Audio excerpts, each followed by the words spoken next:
past 2 weeks, we've been limited in what we could say about Australian mum Sally Faulkner and our crew detained in Beirut. Now they're back, we can start to address this complex and distressing chain of events. There's one thing we want to state very clearly from the outset. We made mistakes. Hello, I'm Paul Barry. Welcome to Media Watch. So Nine finally admitted last night what everyone already knew, that its Beirut rescue was a disaster. But 60 Minutes has a story, nevertheless, and no doubt the inevitable special will rate its socks off and tug on our heartstrings when it goes to air. It's been a tough time for all involved, and there was real relief when our team returned to their families. Cameraman Ben Williamson, sound recorders David Tangles-Ballmond, producer Stephen Rice, and of course, Tara. It's good to see you. Thank you. But despite the talk of mistakes last night, and from Nine's CEO Hugh Marks this morning, don't count on 60 Minutes making a full mea culpa for what went wrong. Because, to judge by this grab from Tara Brown, she still does not accept that she and her crew crossed the line. You know, I think when we presented ourselves and we were being questioned, I really thought, you know, we're journalists, we're doing our job. They will see reason, they'll understand that, you know, that we are here just to do a story on a very, very desperate mother. And I just thought that reason would prevail, and it didn't. Nor does this comment from producer Stephen Rice last week suggest that he believes the programme's critics are right. We know very little about what's been said, but we know that there have been a lot of lies told, a lot of untruths, and we're very keen to set the record straight. But however it turns out, 60 Minutes' story will not be the one it went for. Tara Brown and her crew flew to Beirut with Sally Faulkner to grab back her 2 young kids from estranged husband Ali Alamin. But after 2 weeks in jail, Faulkner was forced to leave her children in Lebanon and give custody to their father, while Nine reportedly coughed up at least $500,000 to the man they'd cast as villain. I mean, this has been a public relations disaster for them from woe to go. I mean, it's a debacle all round. This woman, this mother, had to sign over her custodial rights to the children. Those children will never again live with their mother in Australia. They will never again live in Australia. In order to see them, she has to go to a third country or Lebanon. I mean, Channel 9 took a gamble. They took the side of the mother in this, and they lost. The 60 Minutes Beirut botch-up has left Nine with few supporters, not least because the abduction was captured in graphic detail on CCTV. 2 weeks ago we asked how Australia would react if a Lebanese snatch team had done that here. And even if Nine is beginning to get that message, it has a long way to go to redemption. It's still not said how much it paid to get its crew out of jail, and it's not even admitted to funding the abduction, even though that's now beyond doubt. Revealed. Nine's cash for snatch. Proof 60 Minutes paid kidnappers. As News Corp and Fairfax revealed in separate exclusives last week, Nine paid money directly to the kidnappers for the, quote, recovery operation. Or as the telly put it, Nine transferred $69,000 to a company connected to Child Abduction Recovery International in January. It was for investigation into my missing child. Nine has yet to comment on that damning evidence, which shows the money being paid to a Swedish company's account at the Euro-Pacific Bank in Kingstown, capital of St. Vincent and the Grenadines. But a local source connected to the case, could that be one of Nine's Beirut lawyers, maintained last week that Nine had made a mistake, paying the money into Ms Faulkner's nominated account without realising it was Whittington's firm. Yeah, right. So a Brisbane mother has a Caribbean bank account? Do they take us all for mugs? But in other ways, of course, that payment was a mistake, because if it had gone to Sally Faulkner, as one veteran of the business explained to Media Watch, Nine could have happily claimed, We paid for the story. What she did with the money is up to her. yes, in commercial TV, as long as it's laundered, it's all okay. But it's not just that Nine funded the Beirut snatch and made it possible. It's also the way Nine has managed the story since it all went wrong. Rather than reveal the truth, Nine's been doing its best to hide it. And that threatens the credibility of its news operation almost as much as the 60 Minutes fiasco. As soon as the crew was freed in Beirut, they were bundled by Nine into a curtained van, with only Tom Steinfort from 9 News inside. And all we got from his report was how relieved they were to be free.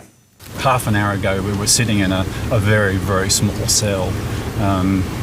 This has just come completely out of the blue. I think we're all hoping for the best but prepared for the worst. I hug my wife and my kids and tell them I love them. No sign of any hard questions there.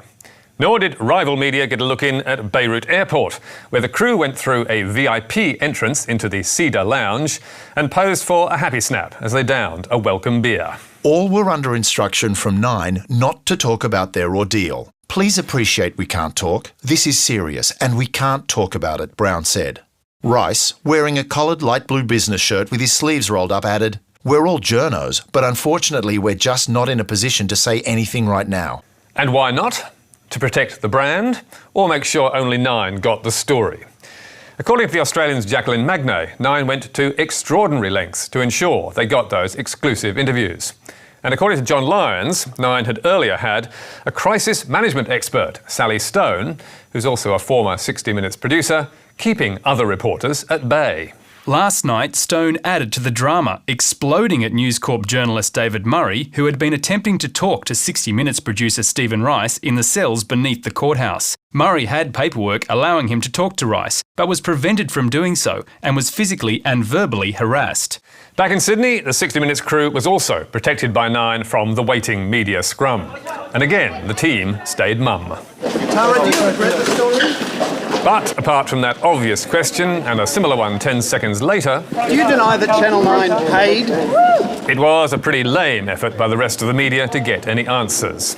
And this finale from a sycophantic radio producer was just plain embarrassing. 3 cheers! Come in! Hooray! Come in! Hooray! Come in! Hooray! See you guys! All the best! Back in the studio, Channel 7's Sunrise was going in hard on its commercial rivals, as you would expect, with talk of bribes and kidnaps. And the headline writers at News Corp are also having a field day with 9's cash for dash. 9's $1 million get-out-of-jail card. 60 bags of gold. Goodbye, Beirut. Check out of hell. The price is right. So how much did 9 pay, and to whom, to get their team out of prison? Well, no one knows for sure because 9 won't comment. But 7's Kath Turner told Sunrise, "We're hearing reports that Channel 9 paid a bribe of more than $1 million to secure the release of their crew. We asked numerous parties where the money was being paid. Was there money being paid? How much was being paid? The judge said no comment.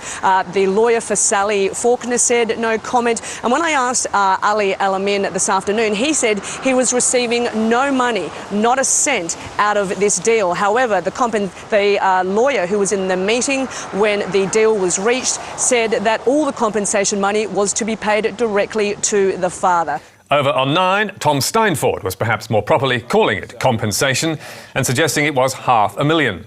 But 9 News Online on Friday morning was far more interested in the wonderful welcome home story. It's just so good to be home, that's all, Brown told 9 News after alighting from the plane. No mention of that document showing that 9 had paid directly for the abduction, or that the snatch team had been left behind in that Beirut jail. And over on Twitter, 60 Minutes had also ignored all the hard questions, saying only, "We are thrilled to have our 60 Minutes crew on their way home. 60 Minutes extends our most sincere thanks for all support." But that did not go down well with an angry social media mob. What a joke! You have lost the respect of many Australians for this latest stunt. Gutter trash journalism at its best. So the children were important enough to be kidnapped for TV audience, but not so important that you'd trade their custody for crew. What about the poor bastards you paid to do the job? Leave them to rot? Grubby 60 Minutes. 9's $500,000 get-out-of-jail deal had left Adam Whittington and Craig Michael from Child Abduction Recovery International on their own to face the wrath of Lebanese justice. But, not surprisingly, it was Channel 7, not 9, who asked Whittington's mother on the Gold Coast how she felt. I feel sick in the stomach to think they left him there and left his partner there too. It's disgusting. Have you heard from Adam? How's he doing? I haven't heard from nobody, Koshi. No single person. The embassy, nobody. So where does Nine go from here? Well, the network has apparently almost completed a full internal review to find out what went wrong and why our systems, designed to protect staff, failed to do so in this case. We'll see how it goes, but they're pretty narrow terms of reference, and there's no commitment to publish the findings. What's more, the panel, Gerald Stone, David Hurley and Rachel Launders, are all well respected, but on Channel 9's side. Stone was 60 Minutes' first boss, who in the 1980s commissioned a child snatch story. Hurley recently retired as Nine's spin doctor and was boss of A Current Affair, hardly Nine's most respected programme. And Launders, tough as she may be, is Nine's corporate counsel. And according to one former senior 60 Minutes producer, now a crisis management specialist, that is a problem. From Channel 9's point of view, they've got 3 people who are all connected with Channel 9. I mean, there is no independence about this inquiry. Whatever it finds, it will have really no credibility. But Nine's CEO, Hugh Marks, and Head of News, Darren Wick, are both adamant there will be no whitewash. It'll be pretty honest and pretty brutal, where it needs to be brutal. There's not going to be a cover-up. We can't afford to have any suggestion of a cover-up. We've got to let the chips fall where they fall. So, will anyone be sacked? Well, it appears the Beirut deal was signed off by Tom Malone, who was boss at 60 Minutes till he moved on to be Nine's head of sport. Malone was still in charge of the programme in January when contracts were signed and Nine paid $69,000 to the kidnapped team. So, will he lose his job?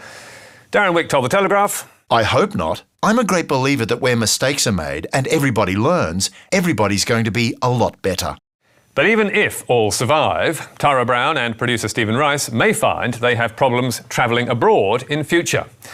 As Adam Whittington's lawyer Joe Karam told mediawatch from Beirut, the government charges are still there. Miss Tara will have to come back if she is asked. If she does not appear, a decision can be made in absentia and she will go on an Interpol list and have an arrest warrant. Professor Don Rothwell, an expert in international law, confirmed to The Australian that it could pan out that way, and added, as soon as you are on an Interpol watch list, that seriously places limits on your ability to move. Meanwhile, what's the chance of Nine falling foul of Australian law for what it's done? It seems very little, despite some tough talk from Malcolm Turnbull. The Australian Communications and Media Authority, whose job it would be, can do little or nothing, because bizarrely, the Television Code of Practice does not cover how news is gathered. It only regulates what is broadcast. Meanwhile, the Broadcasting Services Act gives the ACMA limited power to remove Nine's licence if it has broken the law, but only if that law is Australian. So, if the internal review is all Nine has to worry about, what's the chance of cultural change? Again, not much, if you believe former 60 Minutes boss Peter Meakin, who told The Australian, they, Nine, will have their investigation and they'll proceed with the programme. It's remarkable how much the audience is prepared to forgive the odd peccadillo. Yes, folks, nothing to see. Move on. We hope it won't be quite that easy. There'll doubtless be tighter controls on Nine's chequebook journalism and perhaps on paying criminals for their stories. But don't expect a sea change. We'll get a clue to how remorseful Nine really is when its Beirut special goes to air, which we hear will be Wednesday after next. And my advice to Nine's producers would be, read a few comments on social media, listen to the complaints on Nine's switchboard, and watch this clip from Gogglebox before you settle on your final cut. This is the moment 2 kids are kidnapped on the streets of Beirut last week. Oh, God. Oh, wow, that's full abduction. Look, broad daylight, busy place, muscled the nana out. So is that the woman that That's the grandmother running after the car. Jesus, that looks pretty violent from that footage. What were they thinking? Well, they're trying to help other people. Yeah, but you can't go kidnapping kids. Oh, they wouldn't think it's kidnapping, Mum. What would they claim it is? Taking back their children. Or, as Nine's been calling it, child recovery. And you can read more about tonight's story on our Facebook page or our website, where you can get a transcript and download the programme. You can also catch up with us on iView and contact me or mediawatch on Twitter. But for now, until next week, that's all from us. Goodbye.